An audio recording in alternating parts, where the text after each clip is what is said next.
Well, good evening, everyone. To Doug and members of the Chamber, Chair Lee, thank you for your work towards Minnesota, but on a personal note, thank you for the moment of acknowledging Melissa Hortman and Mark Hortman. And of course, it's good to see the Hoffmans here. And just so many of you know, if many of you dealt and been able to watch Senator Hoffman, a policy expert, a tenacious champion for his causes, and I always told him he was one of the toughest guys in the legislature. Now he can say, and he was also shot 9 times and still does it. And when I went to talk to him, Senator Hoffman was talking about policy, especially the policy that's closest to him around those with disabilities and those in the shadow of life. So on a horrible night and a horrible tragedy, the word that John and Beth Hoffman had survived that horrible night was the one thing of sunshine, and John is using every minute of his time to make the most of that. So Senator Hoffman, thank you.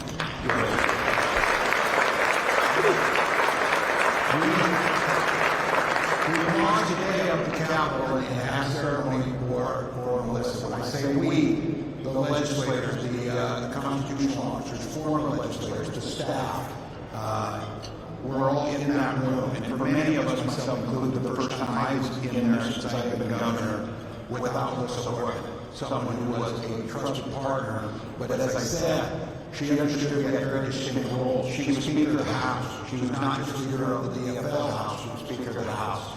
And she would oftentimes remind me that each of those members had their own election certificate, and that mattered. And I think that focus on democracy, that understanding that process does matter in a democracy, that it's not might makes right, it's trying to come together. And so I was saying there were a few members I talked to today that I haven't been able to talk to in a couple of years.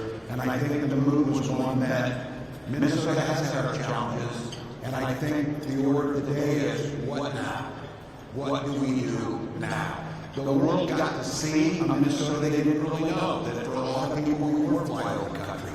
But during the most recent federal actions, they saw gritty neighbors and gritty businesses standing up for one another. And that's not a debate or a discussion on immigration policies. For God's sake, we need comprehensive immigration reform so we don't end up in situations like this. Meaning folks who should be here aren't here, and folks we want here are here doing the things we know to build this state. And to watch Minnesota come together around that notion was not surprising to us, but I think it gives us a credible opportunity for the rest of the country. We've always said it's the best place to live and raise a family. And for that to happen, it needs to be the best place to start a business. And in here, to say that the Chamber of Commerce is just concerned about business is simply false, and it's disrespectful. You're concerned about community, you're concerned about family, you're concerned about the future. And I think as you gather tonight in a pre-session, we have an opportunity, and I think it's one of the things that got overlooked in the moments of this tragedy. Just the week before that awful night, we finished a budget, a very difficult one, that set us on a path for the future. And we did in the most closely divided legislature, I think, in American history. 67 in the House, 34-33 over the Senate. And we were able to find compromise. And I mentioned earlier today, Melissa gave me in 2019, and to Paul Gazelka, the book, Getting Yes. Many of you read it, Negotiating with Win-Wins. And wrote me a note and said there'll be plenty of time to fight the political battles. But what we need to do is buckle down and find win-wins that work for the people of Minnesota. And I know that's the philosophy of the Chamber. You have been instrumental in helping us move things, whether it's research and development tax credits, or thinking about what is our future workforce needs, and what does state government need to do, and what does state government not need to do, to find efficiencies, to protect taxpayer dollars, to make sure that when we're talking about regulatory regimes, that we're trying to reach goals that matter to all of us without an onerous burden on businesses that in so many cases work on a very narrow margin. So I'd like to thank all of those that work in the working groups in here, especially around permitting reform. We need to move projects. We need to move towards a future that is more sustainable. sustainable, but it needs to be able to be done in a manner that makes sense. And it was Chamber's leadership that got us the first move in the last legislative session, and this past Friday I was able to issue an executive order based on many of the things that the Chamber is asking for to direct state agencies to move with more speed, to regulate with humility, and to get to a common goal. Because it has never been the members in this room's purpose to sidestep, whether it be environmental safeguards, worker safeguards. That is not the role. The goal that you brought up is, we're glad to get to that. If it makes sense, we understand how to get there, and the rules are clear. And so I would suggest to all of us, coming out of a horrific political assassination, the absolutely unimaginable killing of 2 of our children in an Annunciation School shooting, and now the manifestation of a broken immigration system that came and fell upon our state. Amongst all that, we're still standing, but we've got work to do. And the business community absorbed a lot. The economic impact of this is not over yet. So I think as we kick off with a solemn, sad note today, you could feel it. They set up between the Democratic and the Republican caucus rooms in the Capitol. They set up breads and treats, something that Melissa Hortman loved more than anything. And they set up a long table between there, and the Republicans and the Democrats came out, and we all mingled together, a long family. And I think recognizing that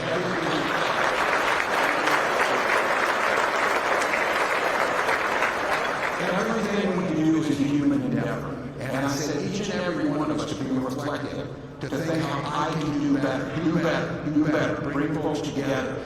I think there's an agenda of setting Minnesota up where it's a place that people want to live. People can live safely. People can be free to pursue the lifestyle they want to choose and to create what many of you here have done, not just your dreams, but you've created the opportunity for families to get good paying jobs, to live their dreams that they want to have also. And so it's going to be seen, and the world watched, and now they turn their eye away to the next thing. But the lasting impression was resilient, tough Minnesotans who don't give one damn about the cold, but do care a lot about their neighbors. And that came together and figured out a way to try and get to a better spot. But let's be very clear. The work that's yet to be done here in Minnesota is going to take all of us together. It's going to be a challenge. But I am absolutely convinced that the work I see out of this organization, the work I see of partner organizations, of faith-based organizations, we're up to the task. We've proven it time and time again. So as I said, I'm on the way out the door, so if any of you have applications for jobs, I will be looking for some of those. But my job is to do public service and go back and do something else. These offices are not meant to be held by single people, and they don't belong to the people who are in the offices. They belong to the people of Minnesota. And my job is to make sure that I lead and clean up the things that need to be cleaned up, that we create a better working environment, and we break down some of the old barriers that have just become too ingrained. And so, as I said, whether it's 2019, bipartisanly, that first time out there, we got a budget done. We did one with the trifecta, and I think many of you here were saying, balanced government works better than one-sided government. And I think last year, we were able to prove that we could work together. And I think if everybody gets a little something, if the goal is to improve the lives of Minnesotans, we can do something big this year. We can do the hard work. And so I look forward to working with all of you. We left some things on the table. We know we need to prepare for a future. We're going to have discussions about data center. Many of you are already looking at it. What is AI going to do? What is it going to look like? As the federal government turns away from things like sustainability, it makes sense for a state like Minnesota that it doesn't produce oil, it doesn't do those things to create our own energy, become self-sufficient, to do the things that we can do, and we're going to have to do a little heavier lift.